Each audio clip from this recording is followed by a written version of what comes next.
Hey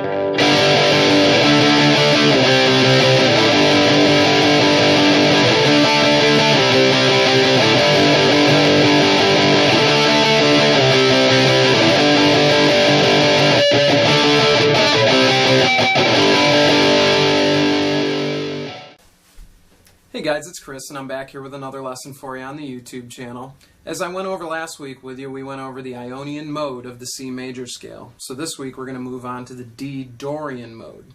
Now as you notice, you have to go up in a certain pattern with the whole major scale. For those of you that haven't caught on to this yet, I have mentioned it in other lessons. I'd like to reiterate that the major scale follows a particular pattern. Now, when you start on your root note in our C major scale, which would be C, you have to move up in a particular pattern, which for the major, you move up in what's called the whole, half, whole, half scale. So what that means is that you have to move up a whole step from C for your next note. So when you go from C up a whole step, you're going up 2 semitones or a whole tone, and you're moving up to your next note. So when you're playing on your C, if I went up a semitone or a half step, I'd be going here, which is a C sharp. Now I want to play that because that's not in the C major scale. So that's the formula you need to remember. So as I said, the C major formula is whole, half, whole, half. So the way you could write that out in practice is WWH, WWWH. And all that means is you're moving up a whole tone, a semitone, 3 whole tones, and then a half tone again, or a semitone. So that's teaching you to kind of count off in a particular pattern, which is going to tell you what notes are in that particular scale you're playing. So as I said, if you're playing in the C major scale, you get no sharps or flats. So if you find yourself writing out the C major scale and you see that you're getting sharps or flats, you're doing something incorrectly. So just to kind of go over it really quickly, you're going a whole step from C to D, and then D to E is also a whole step, and then from E to F is a half step or a semitone, and then you go whole, half. So that's the formula to remember. And using this formula, you don't just use it for the notes that you're playing in the mode, you use it to find out what the next note or next mode is that you're going to be playing. And it's why I mention this, so that you understand why the next mode we're playing, the Dorian mode, is going to be the D Dorian mode. So when I'm saying the note, I'm actually telling you what key the next mode is in. So we started out with our C Ionian, and now we're moving up here to the D string, or sorry, the D note on our E string, and we're going to play our D Dorian mode. And the reason it's called the D Dorian mode is because we're going up a whole step from the C Ionian mode. And the whole step up from that is your D, and the second note, the second mode is your D Dorian. So from your D Dorian here, this mode, we're going to follow a particular pattern. Now this one works a little differently than the other one. Now when we were on C Ionian, we didn't really have to move our fingers around the fretboard at all. It really just stayed within these 4 frets here. And in the D Dorian mode, you're actually going to have to move around a little bit. Though you want to keep your fingers in a particular pattern, you don't want to stretch out too crazy. You want to get used to some kind of uniformity. So on the second one here, we're going to start with our pinky on the 10th fret on the low E, and that's our D note. Okay, and it still counts up as it did before. The whole, half, whole, half. But instead, since we're starting on the second note, it's actually going to be whole, half, whole, half, whole. Now, when you're doing this count, what you need to realize is that when you're starting on the root, you're starting at the beginning of the major scale. And I know I'm throwing a lot of information at you here, but what you do is when you move up, you have to literally take the the beginning of the C major scale and move it to the end. So the initial tone goes whole, half, whole, half.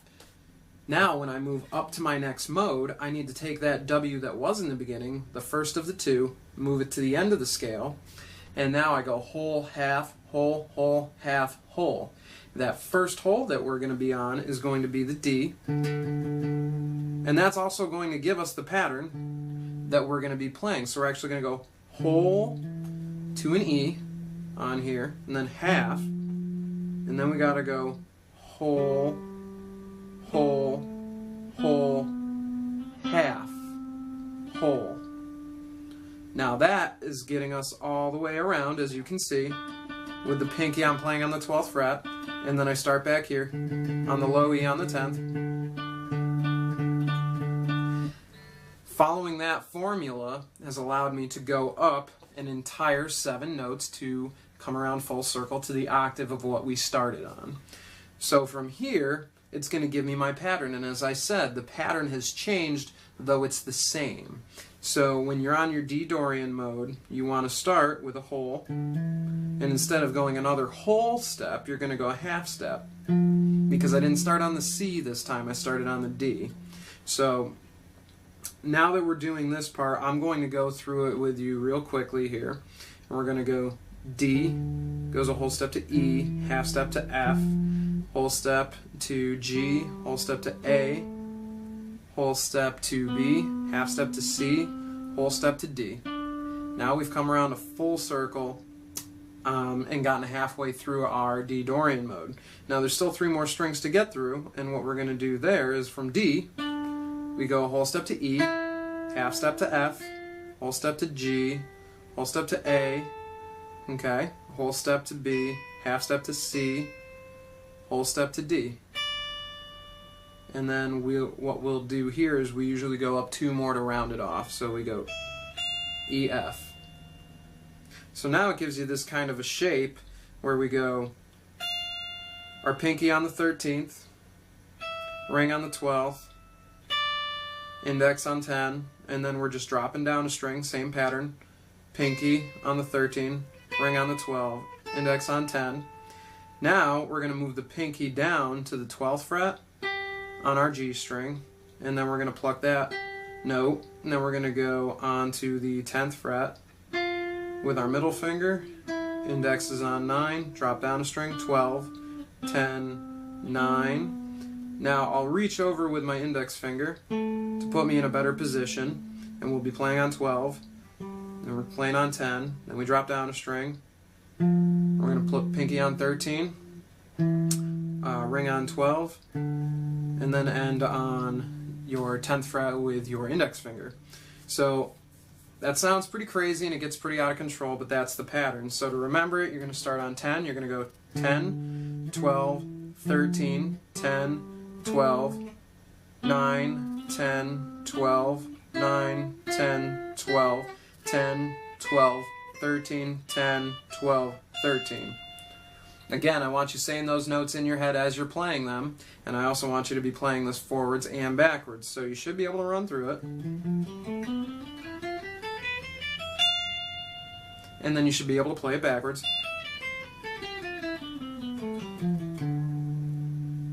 Okay, and then also when you're doing that, you'll notice I'm using alternate picking. This is a way for us to continue to become familiar with alternate picking between strings and frets. And now we're doing some movement here. We're not just staying within the 4 frets. We're going between 5 or 6 now. So it's important that you get used to synchronizing these hands along with following along to the different modes that we're using in our scale.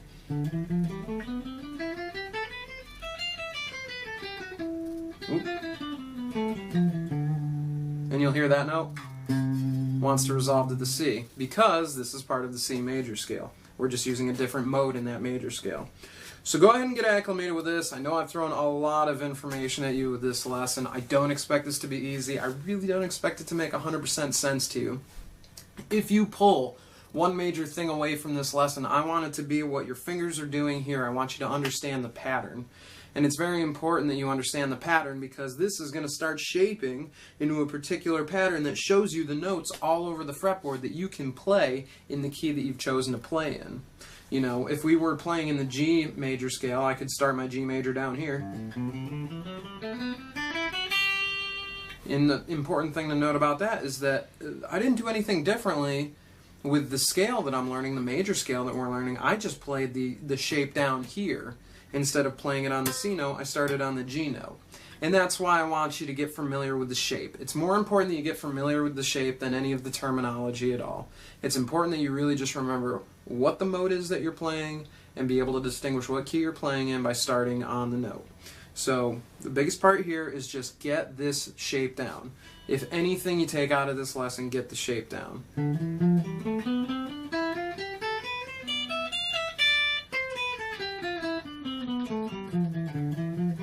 Be able to go back and forth with it.